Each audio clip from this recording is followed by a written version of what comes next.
Hello ladies and gentlemen, and welcome back to Fallen London. Today we're going to be carrying on with the exceptional story, the Columbidaean Commotion. And after peddling our pigeon potable and convincing the claymen of their shared struggle and even penning some pamphlets, it's time to call a meeting. It's time. Your efforts should bring in enough people to ensure the meeting is quotient and the election of a president ratifiable. You take position by the door to welcome prospective members. At the appointed time, a steady stream of people shuffles into the hall. Among others, you greet the wide-eyed urchin. The Saxon Spot is snooping happily on her shoulder.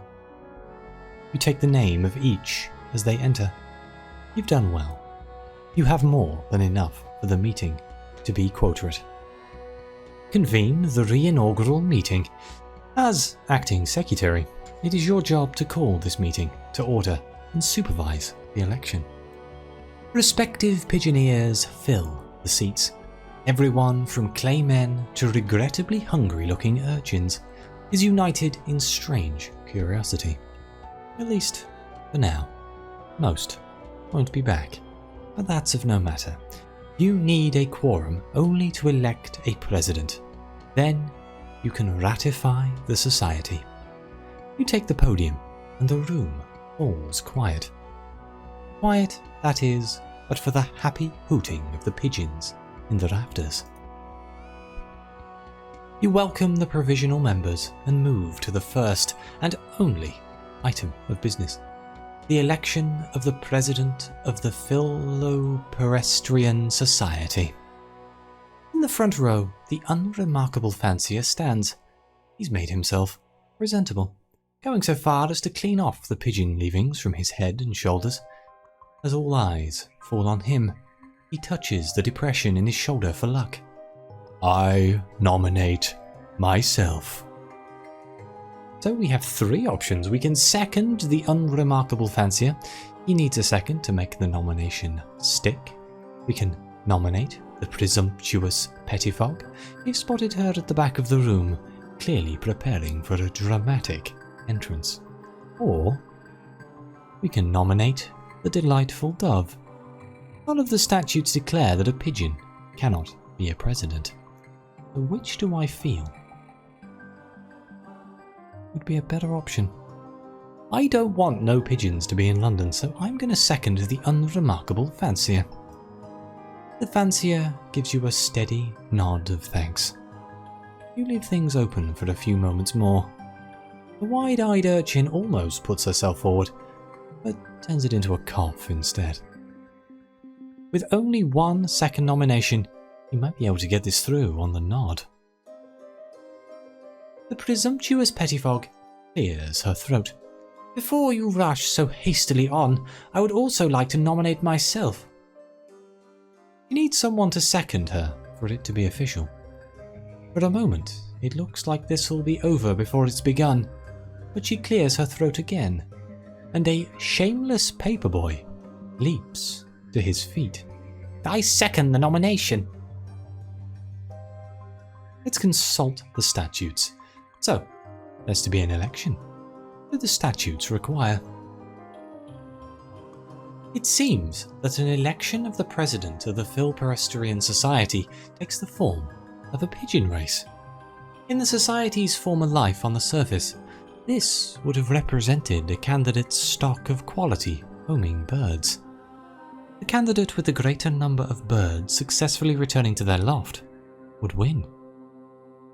Here in the Neath, though, pigeons have the volition to choose, which means the candidates must court their favour. And speaking of courting, an enthusiastic cooing near your feet reveals that the Jacobin has decided to take up with your shoes. Wonderful. The meeting ends in a buzz of anticipation, and no small amount of confusion. Well, let's start at the top and work our way down here. Here from the Unremarkable Fancier. He stands, quiet and thoughtful, in the front row. He would be the obvious choice. He has a proven record of representing the bird's interests, but does he have the sharp edges required to advocate for their place in the city? I will do right by them if they choose me. He has a sensible, if modest, plan for his presidency. Pigeons are smart, agile, and inventive. Like the claymen, they might find acceptance through work. Let's hear from the presumptuous Pettifog. If she's worried by the format of the election, it doesn't show. She's already glad handling the pigeons in attendance. There's so much London can learn from you. They seem quite taken with her. Their clay friend has done them good service, but he's not cut out for this. And what does she get out of it? Oh, I'm setting the agenda. That marvellous twig will be just the beginning. Once I start showing them what the pigeons can offer. Which them is this? My friends, of course. When I'm president, they'll have to start taking me seriously. Ah. The Dillman Club. And finally, let's hear from the delightful dove. He perches on the podium as the mating breaks up. The dove wears a sour expression. The meeting, the society, is nothing more than a distraction, fighting over scraps when a better life awaits them. And the fancier? He has some choice words for his misguided attempts. It would be easier for everyone if he just gave up. And what of her vision? Where exactly has she been? And what did she find there? She demurs on the subject. For now, there's still the affair of the pigeons. Well, let's move on. You have an election race to organise. The meeting dissolves, and the candidates prepare to make their overtures to the pigeons of London. We have two options: an election race, two candidates and a bird who just have this whole charade end. We can canvass here? What's the other option? The feathered friends. Oh, it's the loft, isn't it? Of course, I remember. The fancier's loft in Ladybones Road plays host to some of the London's few remaining pigeons. Let's go see what they think. Let's feed the pigeons. Chester sits happily in your hand, pecking at crumbs while you listen to the pigeons' gossip. More and more of them, it seems, want to stake out their place in the city. One raises the matter of the Pettifog. There are plenty of happy coos, but enough dissenting grunts to quiet them again. One bird suggests they should all just leave. The response indicates the dove's vision is a compelling one, although it remains terrifyingly uncertain. Let's do the election race then. Two candidates and a bird who would just have this whole charade end. Where do your sympathies lie? You may choose to represent the interests of multiple candidates, or the only person I'm not a huge fan of is the Pettifog, because I'd like to take credit if we find out the location of the dove's place. But of course we're going to canvass for the fancier. The fancier is earnest, but earnestness does not win votes. Pigeons are a receptive audience, and they remember what the unremarkable fancier has done for them. The mere mention of his name elicits happy sounds from the pigeons, and when you're done, they take flight in an applause of wing beats to spread the word. The Pettifog has organised a rally, and somehow convinced 3 urchins to play waiter to the pigeons. Whatever she promised them, they're clearly having second thoughts about whether it would be better to simply take a pigeon instead. We can undermine her efforts. This is blatant pigeon pandering. If you induce the urchins to indulge their baser instincts, the pigeons may not be so amenable to the Pettifog, or we can join in serving the pigeons. Make sure she and the pigeons note your cooperation. Let's undermine her efforts. You make sure the canny urchin notices when one pigeon wanders a little too far from the flock. They pounce, and the other urchins follow their cue. The birds are too quick for the urchins, but you hear mutterings, intimating the Pettifog cannot be trusted. Oh, the reasons to leave London are mounting. Whoops. There's a couple more options down here now. Secure the pigeon's trial messenger work. Can the pigeon render the bat obsolete? Doubtful, but they do have a sunnier disposition. We can orchestrate a campaign of urchin terror. No pigeon shall be harmed, but each shall be reminded that London is not safe for them. We can secure the support of sympathetic organisations. Petty Fox invites you to lunch. I am very much drawn towards the Dillman Club here, but I can't help but like the Fancier. So I think I'm gonna carry on with the Fancier. The pigeons are a hit. They are positively eager to please. The bats are suspicious of the encroachment until they realise they can palm off their less desirable work. The pigeons do pick up on some rather colourful language, however. At the end of the day, they are demanding their sodding crickets with gusto. Chester arrives in a flurry and hastily leads you to the Unremarkable Fancier's loft. The Fancier has been beaten, and despite the stony endurance of a clayman, he has some cracks to show for it. He looks to you. I still must stand for the birds, must I not? She will sacrifice nothing for them. Who did this? Did he get a look at his assailants? They struck quickly and in the darkness. They did not talk much, except to tell him to get back to work. I am in service at the docks, he says, though I have not attended to those duties in some time. Oh, was it the Neddy man? Just telling him to get back to work? So we can either discourage him for his own good, he's already made sacrifices to protect his birds. If he keeps this up, things can only get worse, or we can bolster his resolve. This shows just how important it is that he continue. We're going to bolster his resolve. I will see this through. His voice has the unshakable hardness of stone. He touches the dove's divot on his shoulder and nods affirmingly. Like, do I want to do the same thing again, or should I try something different? All part of me wants to see where this goes. I should probably orchestrate a campaign of urchin terror, but I don't want the doves to leave London, so let's try the Petty Fox. Let's see where this goes. The Petty Fox invites you to lunch. I'm curious. My curiosity is getting the better of me. The Petty Fox is a skilled operator, deftly navigating the ebb and flow of the conversation. You recognise some of the others present, all movers and shakers, suddenly persuaded as to the importance of the pigeon. They treat the Petty Fox like she's one of their own. A number, you note, are wearing little gold apples on their lapels. The Petty Fox laughs a little too loudly, talks a little too quickly. She revels in the attention, but treats every brief silence, every flat, fallen joke, as an incipient crisis.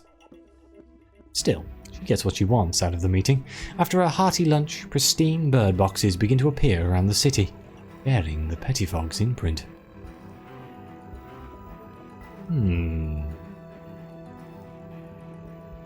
You find the delightful dove on a rooftop near Wolfstack Docks, looking out over the Zee. It's almost time. When the election is done, she'll leave, with however many birds will follow her, heading south to whatever paradise she claims awaits them. I would like to ask her for the truth. Where exactly is she going? There's a place far out in the south. I call it the Sprouting Place. But in truth it's... She ruffles her feathers in concentration. There is still no sky there, but it is the only place I've been where that hasn't mattered. The air is full of birds. My wings have never felt so powerful. Fruit never tasted so... She shudders. Right. So where exactly is this paradise? I recall most of the way. She chanced upon it once, having decided to leave London for good, but she could not stand to keep it secret from her fellows. Part of me fears I will never find it again. That it was a dream. The twig, my little piece of the sprouting place, keeps me true. What of the fancier? Will she really leave him behind? She's suddenly angry. Angrier than you've ever seen her. He's wrong. I know he is. But he just can't let us go. She calms, suddenly just exhausted and sad. Do you know how we met? He plucked me right out of the jaws of a marsh wolf. Nearly cost him his arms. He looks out over the dark water. This would be a lot easier if he'd stopped trying so hard. We can beg her to stay, or we can respect her decision. I'm going to beg her to stay. She has a place here. She has friends here. She need not be driven out. The fall changed a lot of things. It forced a lot of people into new shapes, left them desperate. She's right to be angry, but things have changed. Now she has the chance to define her place in the world. She's silent for a while. Then, it's not just about what we've lost, it's about what we could have. He turns to you, eyes deep and serious. When someone offers you a cracker, it might be kindness, or it might be to keep you from seeing the fruit tree they're keeping for themselves. Well, it's time. The appointed hour has come. The election awaits. This will advance the story. Past this point, the opinions of the pigeons will determine what choices are open to you. You will no longer be able to feed the pigeons on Ladybones Road. Should we just make sure there's nothing new in the pigeon's loft here? The Jacobin stands on your shoulder, throat inflated, warning off anyone else who might think of coming near. There's chatter amongst the other birds. More and more of them, it seems, want to stake out their place in the city. One raises the matter of the pettifog. There are plenty of happy coos, but enough dissenting grunts to quiet them again. A number of pigeons admit, no matter what happens, they will follow the dove. She chooses to go. Okay, let's see where it goes, I guess. It's time. The appointed hour has come. The election awaits. You must attend to your official duties as acting secretary to ensure the election can be ratified. The rules are simple. Each candidate has their own loft. The Philoperisteron Society's acting secretary, you, will take the participating birds to the edge of the city and release them. The loft, which receives the most birds, will be named president. You have some final preparations to make. Let's check the fancier's loft. A regulation loft should be comparable in size to a fecund apiary. You need to certify the fanciers. The fancier has repaired his loft. It's makeshift, tatty, and smells thickly of birds, but it's well used and has been a home to the pigeons when they needed it. They need not choose me, he says. Only I hope that they stay. Okay, we need to check the Petty Fox Loft. The Petty Fog has constructed a fancy loft in Vale Garden. The loft is absurdly luxurious. A pigeon nesting here would never want to leave. The Petty Fog winks. An expression of interest, she says, from my friends. If this all works out, I expect there will be many more. Time to go to the start line. It's almost time to begin. You gather the pigeons of London on a spot at the edge of the city. The dove isn't among them, but you spy the nun, her eyes turned, as ever, toward the cavern roof. The fancier, the pettifog, and the dove have all had their say, but through it all, you have been there for the birds. Some of them have clearly set their minds already, but many remain undecided. And it's to you they look now, one last time. We only have two options here. We can commend the fancier's vision. The pigeon has true friends within London. They may find their place in the city through hard work and assimilation, or we can refuse to weigh in. This is a matter for the pigeons to decide. No one shall determine their fate but themselves. Advise the pigeons to choose their own fate. The lessons they have learned through the story will inform their choice. I'm going to commend the fancier's vision. The unremarkable fancier was there for the pigeon when no one else was. He has been broken for them, and may be again before he sees his vision through.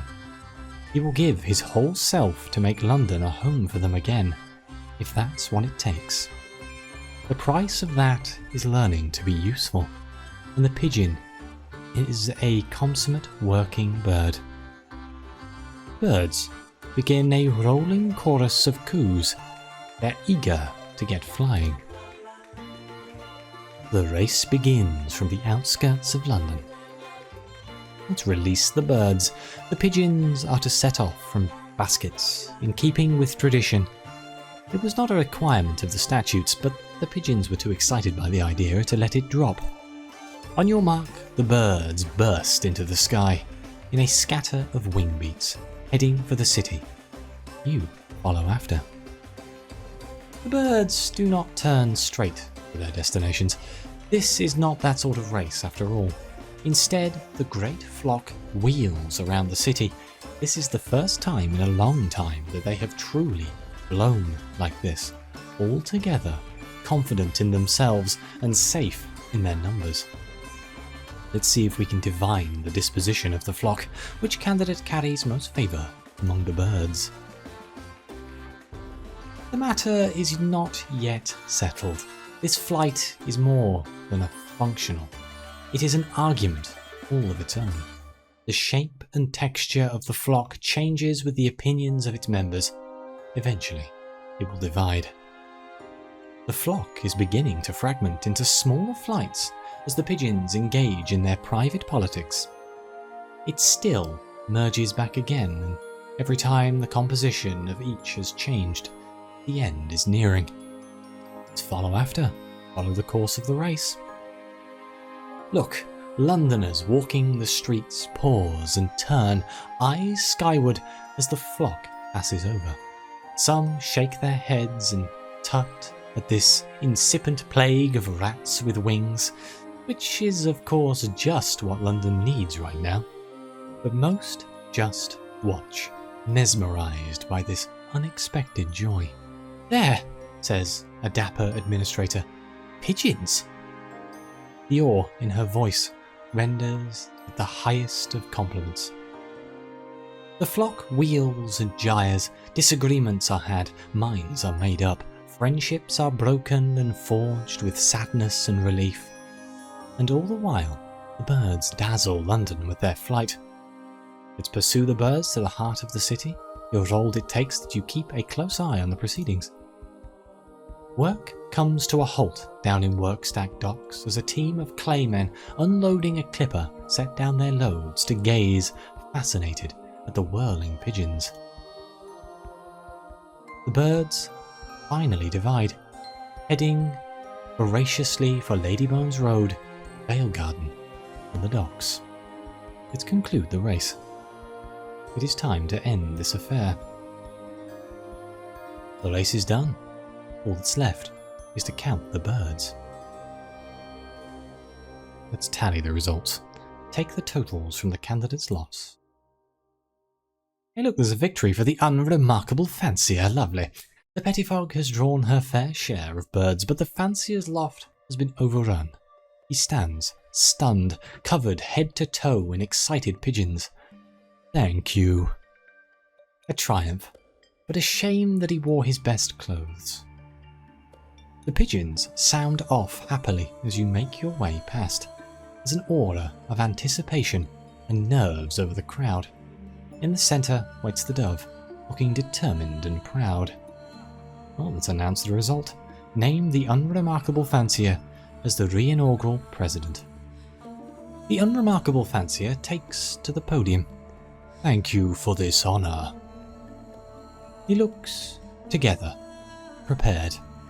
He talks lucidly and clearly about his plans, reading from tiny note cards. Jobs for the pigeons, the society to represent their interest and above all, respect for both. London may not be ready for a clay organizer, may tear down the label, may tear him down and label him unfinished, but he will give everything for his birds. The pigeon, then, shall become a backstage workhorse of London life. The delightful dove comes to you as the meeting concludes. Has she decided to stay? For now, London doesn't need me, but he does. She presses the ever-fruiting twig into your palm. The sprouting place can wait. And here's the epilogue. The Philoperisteron Society, led by the Unremarkable Fancier, going strong. The place of pigeons in London seems assured for now. For her part, the presumptuous Pettifog has thus far failed to catch the interest of her influential friends. She has, however, taken a sudden interest in the welfare of bats. You are left with the dove's ever-fruiting twig. Is it true? Does this really come from the paradise on the elder continent? So we have three options. We can taste the fruit. How could you pass up such an opportunity? We can store the twig somewhere safe. For one reason or another, the idea of tasting the fruit seems wrong. Or we can donate the twig to the Dillman Club, because we are in fact a member. They would be extremely eager to get their hands on something like this. Let's donate it to the Dillman Club. The club are delighted by your generosity and quiz you enthusiastically about the provenance of the ever-fruiting twig. The Pettifog's name comes up a few times. They certainly have their eyes on her. They host a soiree to celebrate their new acquisition. Several members of the club take the opportunity to sample the remarkable fruit. Few words are exchanged. Those that are laconic. A mixture of heady excitement and yearning sadness. It tastes, says someone, a tear in their eye, like home. And this concludes the exceptional story, A Columbidaean Commotion. We got a primeval hint, and a menagerie aftertaste, and a taste of the garden. And the pigeons will work for their place in London. I enjoyed that story. It was rather short, but I think it was well written. I loved the writing in it. It was very good indeed, and I am a fan of pigeons. So I reckon that was quite fun. Either way, thank you very much for watching. Please let me know if you did another ending, sided with a different person, maybe the Pettifog, maybe you went with the dove. I'd be interested to see what the different endings are of this story. Please like, subscribe, let me know what you think. Your comments are greatly appreciated. And as always, I'll see you next time.